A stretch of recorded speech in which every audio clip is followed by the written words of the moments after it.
नमस्कार प्यारे शिक्षक साथियों। आज की वीडियो में हम गणित विषय में शाब्दिक आकलन कैसे करना है और इसका शाब्दिक आकलन पत्रक या ट्रैकर कैसे बनना है इसके बारे में बात करेंगे। साथियों, गणित विषय में एक अकादमिक सत्र में हमें 2 बार शाब्दिक आकलन करना है। पहला 11वें सप्ताह में शाब्दिक आकलन किया जाएगा और दूसरा 22वें सप्ताह में। और साथियों, शाब्दिक आकलन में हमें जो सप्ताह 1 से लेकर सप्ताह 10 तक हमने बच्चों के साथ गतिविधियां की और जिन शिक्षण योजना पर कार्य किया उनके आधार पर बच्चों की क्या समझ विकसित हुई है इसका आकलन करना है, बच्चे कितना उनसे सीख सके हैं। तो और शाब्दिक आकलन करने के लिए हमें कार्य पुस्तिकाओं में प्रत्येक दिन के लिए शाब्दिक आकलन पत्रक दिए गए हैं। इनकी संख्या 10 है, अर्थात इस सप्ताह हमें 10 दिन तक गणित विषय का शाब्दिक आकलन करना है। और इसको प्रत्येक कालांश में किस प्रकार करना है इसके बारे में देखते हैं। शाब्दिक आकलन पत्रक पर कार्य करते हुए हम कालांश 1 में बच्चों की समझ कितनी विकसित हुई है इसका आकलन करेंगे और उनके ग्रुप निर्धारण करेंगे। और उसके बाद कालांश 2 में हम रेमेडियल गतिविधि करेंगे। जो हमारे ग्रुप बनेंगे उसके बारे में देखते हैं। पहला ग्रुप हमारा जो होगा, जो हमारे उन प्रश्नों से 50% से अधिक प्रश्नों का उत्तर देगा, वो हम उसको ग्रेड बी देंगे, यानी वो ग्रेड बी ग्रुप वाले बच्चे होंगे। और जो 50% से कम के प्रश्न हल करेंगे उनको हम ग्रेड ए देंगे। तो इस प्रकार से 2 ग्रुप बन जाएंगे। एक ग्रुप होगा हमारा ग्रेड बी वाले बच्चों का, एक ग्रुप होगा हमारे ग्रेड ए वाले बच्चों का। तो हमें सभी बच्चों के साथ रेमेडियल की गतिविधि करनी है और ग्रेड ए पर विशेष ध्यान देना है। और इसके बाद जो तीसरा कालांश है हमारा, वो रिक्त कालांश होगा।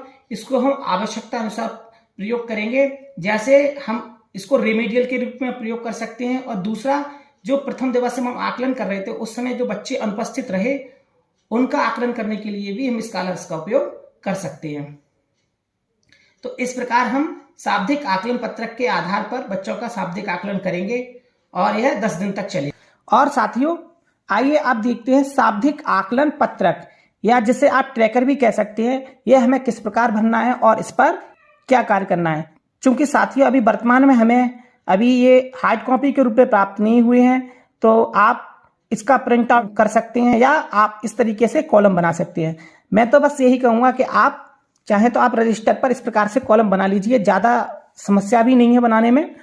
आप प्रिंट आउट कहां तक निकलवाएंगे उसको, तो आप इस तरीके से प्रारूप बना लीजिए, ये सफिशियंट है। इसके लिए क्या करेंगे, इस फॉर्मेट को बनाने के लिए पहला क्रमांक का कॉलम बनेगा, दूसरा छात्र छात्रा का नाम और तीसरे में हमें प्रति सप्ताह प्रगति आकलन। प्रति सप्ताह प्रगति आकलन इसलिए कहा है क्योंकि हमें प्रत्येक सप्ताह के आधार पर जो बच्चों के साथ कार्य किए उसमें उनकी कितनी समझ विकसित हुई है इसका आकलन करना है।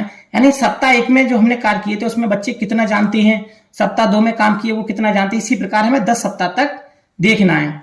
और जो जैसे ये बच्ची मोहिनी है, अब मोहिनी का जब हम आकलन करेंगे और अगर वो 50% से अधिक प्रश्न का उत्तर देगी तो वहां पे हम उसके लिए बी लिखेंगे। और अगर मान लीजिए लक्ष्मी कम प्रश्नों का उत्तर देती है तो उसके लिए ए लिखेंगे। तो इस आधार पर बच्चों का ग्रुप निर्माण हो जाएगा। जो हमारे समूह बन के आएंगे उसके साथ उसी दिन जो उनकी समस्याएं उसके आधार पर उनको रेमेडियल टीचिंग के तौर पर उनकी समझ विकसित करनी होगी और समूह ए के साथ विशेष ध्यान दिया जाएगा।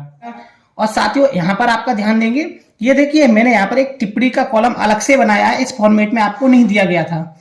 टिप्पणी का कॉलम मैंने इसलिए बनाया है क्योंकि आप यहां पर देखेंगे कि जैसे जो बच्चे हमारे लगातार अनुपस्थित हैं और विद्यालय नहीं आ पा रहे हैं उनका आकलन नहीं हो सकता, तो उनकी यहां पर हम विवरण दे देंगे कि वो किस कारण से अनुपस्थित हैं। जैसे मेरे यहाँ पर ये कि कमल बच्चा है, ये अपने परिवार के साथ हिमाचल गया हुआ है, तो ये लगातार अनुपस्थित है, इसकी अनुपस्थिति दिखाई जा रही है और इस कॉलम में हम लिख देंगे कि बच्चा अनुपस्थित है। यदि उस सप्ताह कोई बच्चा लगातार तबीयत खराब होने की वजह से भी अनुपस्थित है तो उसका भी कारण यहाँ पर दिया जा सकता है। साथियों, जैसा कि आप अभी स्क्रीन पर देख रहे हैं, तो आपको इस तरीके के शाब्दिक आकलन पत्रक प्रतिदिन के लिए प्राप्त होंगे। यानी 10 पत्रक हमें 11वें सप्ताह के शाब्दिक आकलन के लिए प्राप्त होंगे, जिसके द्वारा हमें बच्चों का शाब्दिक आकलन करते हुए और उनको रेमेडियल टीचिंग पर काम करना है। आशा है वीडियो आप सभी को अच्छी लगी होगी और आप सभी के लिए लाभप्रद होगी। अन्य प्रकार की किसी भी सहायता के लिए आप हमें कमेंट बॉक्स में लिखिए। हर संभव प्रयास करेंगे कि आपकी समस्याओं का समाधान किया जा सके। धन्यवाद साथियों।